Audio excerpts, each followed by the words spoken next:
Olá pessoal do nono ano da Interativa, bem-vindos aqui a mais uma aula de ensino religioso com o professor Antônio, neste nosso quarto e último bimestre do ano de 2020. Então estamos aqui.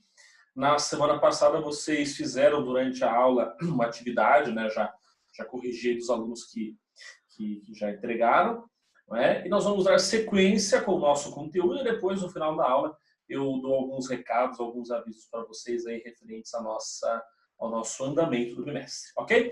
Acompanhe comigo, por favor, então, aqui nos nossos slides, por favor.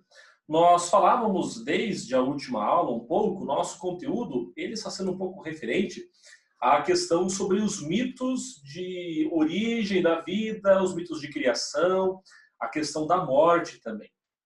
E na aula passada nós ficamos um tempo parados aqui refletindo sobre essa pintura, que é o quadro A Criação de Adão, feito por Michelangelo. É um quadro rico em significados, e eu falava para vocês dessa relação de Deus com o ser humano, né? Nós vemos nesse quadro todo um esforço da parte de Deus para ter o ser humano junto de si, né? E nós não vemos nenhuma obrigação, né? Deus não faz nenhuma obrigação nesse quadro com o ser humano. E ao mesmo tempo nós vemos Adão retratado plenamente nu aí nesse quadro, sem fazer esforço nenhum. E aqui eu mostrava esse pequeno detalhe para vocês, que os dedos de Deus e de Adão não se tocam.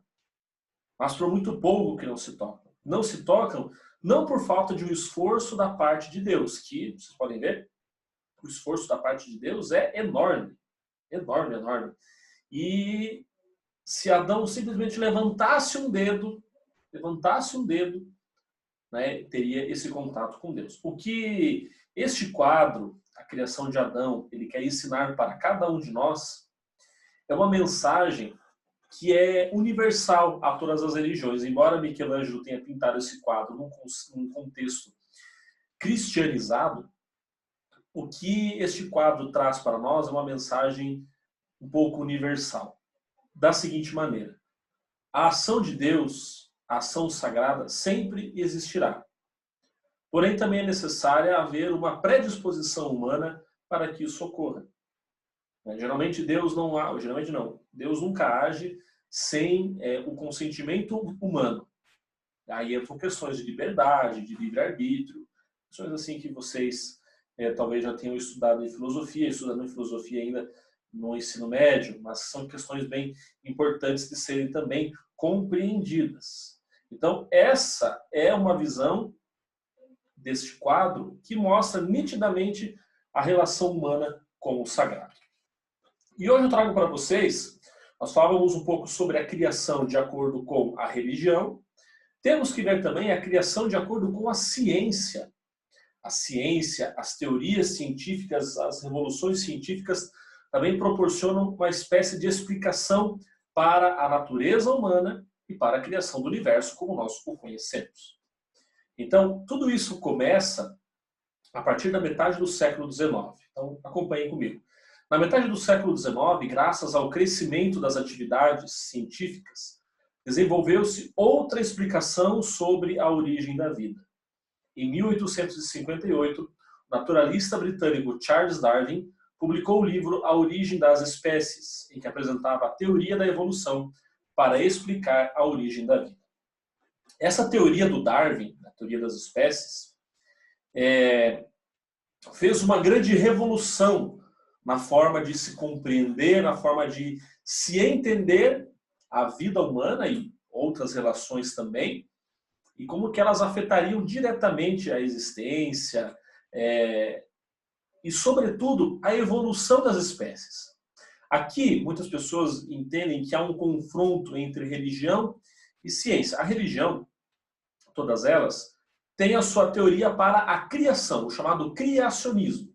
Nós já vimos aí em aulas passadas alguns exemplos. A ciência trabalha com o evolucionismo. Professor, então eu só posso acreditar num deles, eu não posso ser religioso e acreditar também naquilo que a ciência fala? Ou eu não posso ter uma base científica, ter uma crença religiosa? Pode. Ciência e religião nunca se excluíram. O que aconteceu que aconteceram foram interpretações equivocadas sobre a relação entre as duas. No chamado período da Idade Média, muito se pensava de que havia uma negação da ciência, de que não se queria ter a ciência adequada, mas a própria Igreja Católica fomentava espaços de discussão, de debate, e grande parte dos físicos, astrônomos, teóricos da época eram também membros do clero, sacerdotes, enfim. Então, religião e ciência não são realidades excludentes. Podemos muito bem beber nas duas fontes. A própria religião reconhece que há uma evolução progressiva da espécie humana. Mas a explicação por parte da religião, a teoria chamada de criacionismo, é muito mais relacionada a uma questão de fé. É uma explicação de acordo com a fé que nós temos, a fé que cada pessoa tem. Agora, essa teoria do Darwin é uma teoria que revolucionou, mesmo no campo apenas científico. Tá? Trouxe uma revolução assim terrível, porque vejam só, segundo essa teoria, algumas espécies têm ancestrais comuns, cujas mudanças ocorrem com o tempo e dão origem a novas espécies, que buscam se adaptar ao ambiente em que vivem. Nessa luta pela vida, apenas as espécies mais adaptadas sobreviveriam.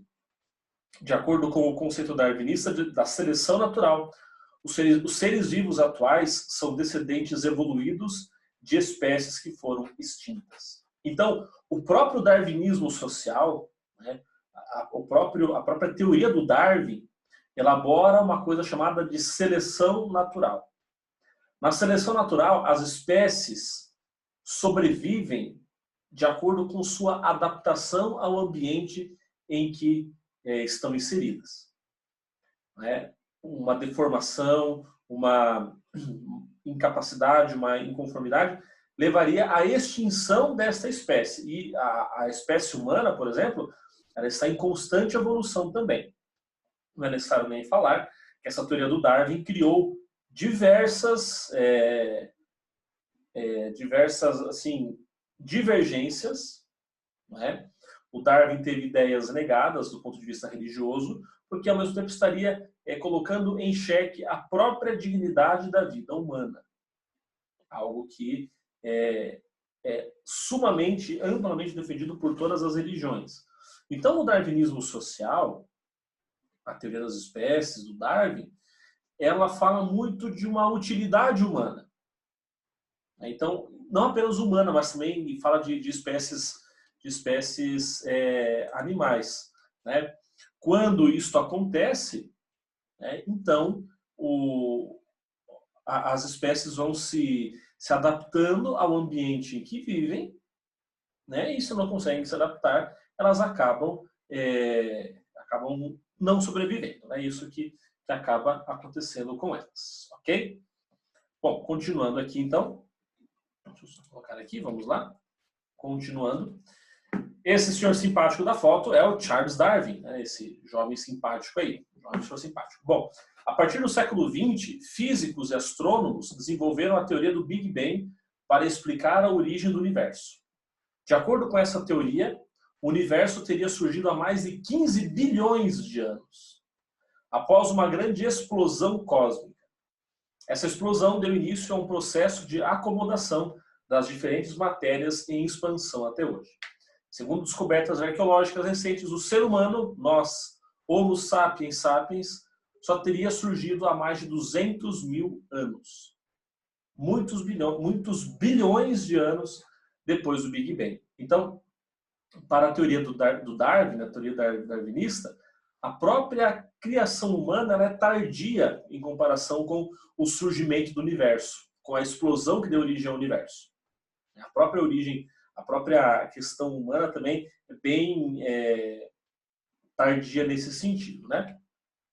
Eu quero aproveitar, precisamos dar licença só um minutinho, já que falamos desse assunto, eu tenho 2 livros aqui na minha prateleira que eu indicaria para vocês sobre esse assunto, desculpe dar as costas, né? Sobre esse assunto de criação, de evolução, de teorias. Deixa eu só encontrá-los aqui. São 2 livros que eu indico para vocês, que é uma leitura muito, muito boa de ser feita em relação à evolução das espécies, em relação à relação com a ciência também, no decorrer dos tempos. Onde estão esses livros, meu Deus do céu, que eu estou encontrando eles agora. Estou olhando aqui já faz meia hora, não encontro. Deixa eu ver aqui. Só, vamos dar uma licencinha aí, só um minutinho, já acho aqui.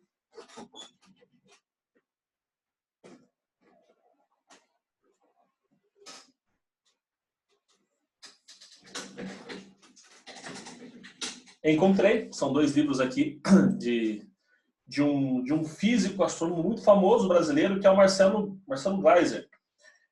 Indico para vocês 2 livros dele. A Simples Beleza do Inesperado. Este daqui. Livro fantástico, fabuloso, muito bom. Vale muito a pena. A Simples Beleza do Inesperado. Olha só o quanto de coisa que eu marquei desse livro. Deixa eu ver o que ele tem de interessante aqui que eu posso trazer para vocês. Ele fala aqui, né? O sentido da vida é buscar por sentido na vida. O sentido da vida é buscar por sentido na vida. O que mais nós temos aqui? Vamos ver. Ele fala uma questão muito interessante aqui, que a busca por conhecimento é algo que acontece perenemente. Ou seja, não se esgota. A busca humana por conhecimento ela é eterna praticamente. Né? Um outro livro dele se chama O Caldeirão Azul, O Universo, o Homem e seu Espírito. Livros bem interessantes, feitos por um cientista especificamente. Tá? Pessoal, um outro tema que nós vamos abordar então agora, é sobre os mitos de origem da morte, desculpem. Assim como as mitologias explicam, cada uma à sua maneira, a origem do mundo e dos seres vivos, elas também têm explicações para a ocorrência da morte, o que acontece depois dela e até se haverá um fim do mundo ou o juízo final. As civilizações greco-romana, egípcia, mesopotâmica, africana, os povos indígenas e muitos outros tinham mitos que influenciaram diversos aspectos da contemporaneidade. Então, ao mesmo tempo que as religiões se preocupam em trabalhar, em falar, em explicar o mito de origem da vida, também existe um mito sobre a morte. Né? A morte que é um dos temas, se não o tema principal pelo qual as religiões se ocupam, porque as religiões buscam dar um sentido de conforto e de consolo também para as pessoas no tocante à questão da morte. Então, se haverá uma ressurreição, uma reencarnação, uma transmigração da alma, o que haverá, cada religião, à sua maneira, vai falando. Na mitologia romana, a personificação da morte era chamada de mors, ou letum, o que deu origem às palavras morte e letal. Na mitologia grega, a morte era chamada de Thanato, ou Thanatos, e tinha um irmão gêmeo chamado Hipno, daí vem a palavra hipnose, né? Que é a personificação do sono. Com isso, os gregos admitiam uma enorme semelhança entre a aparência da morte e a do sono. Por isso que, quando uma pessoa morria na época, consideravam, olha só, a pessoa está dormindo, está repousando, né? Não está necessariamente morta, mas está repousando. Claro, estava morta, mas a pessoa está dormindo, está num sono, está repousando. Os irmãos gêmeos eram filhos de Nix, deusa da noite, e Érebo, deus da escuridão, e habitavam o mundo subterrâneo de Hades. E hoje, inclusive, existe o estudo da morte chamado tanatologia. Existe um nome que não é mais tão popular hoje em dia, que é o nome Atanásio. O nome Atanásio significa o imortal, ou o que não morre. Thanatos, morte, e quando temos o prefixo a, uma palavra grega, é uma negação, athanatos. Então é aquele que não morre, é aquele que não passará pela morte. Eu conheci um senhor chamado Atanásio de quase 100 anos, e faz sentido o nome. Temos uma imagem aqui, né? Então, aqui desse lado direito, hipnos, podem ver que está mais tranquilidade, o sono, né? Deve a palavra hipnose, e aqui, no caso, seria a morte, Thanatos. Por isso que a morte ela é retratada sempre como uma foice, né? Indicando que a pessoa será ceifada de sua vida também. Aqui os irmãos gêmeos juntos, Thanatos e Hipnos. Bom, por fim, na mitologia africana Iorubá, A morte é uma entidade masculina conhecida como Iku. Trata-se de uma entidade designada pelo Deus Supremo Olodumaré para conduzir o ciclo da vida. Iku cumpre a sua tarefa, levando de volta ao plano espiritual o barro de que o ser humano foi feito, para que ele sirva de matéria-prima na criação de outros seres humanos. Vocês podem ver que a criação do ser humano com o barro é uma espécie de recurso, de diálogo, de forma de expressão comum a várias religiões, para dizer que o homem, que o ser humano é feito de matéria simples. A existência humana é muito simples e muito passageira. É isso que essa simbologia do barro quer significar, ok? Bom, por hoje o conteúdo é esse, tá? Da aula de hoje o conteúdo é esse. Vocês, assim que terminarem de assistir a aula, entrem no Classroom e façam a tarefa 02. Tarefa 02 é uma questão apenas. Explique o que é a teoria da evolução desenvolvida por Charles Darwin. E, por favor, pessoal, sem copiar a resposta da internet. Com sinceridade, falo isso para vocês. Tá? Sem copiar respostas da internet.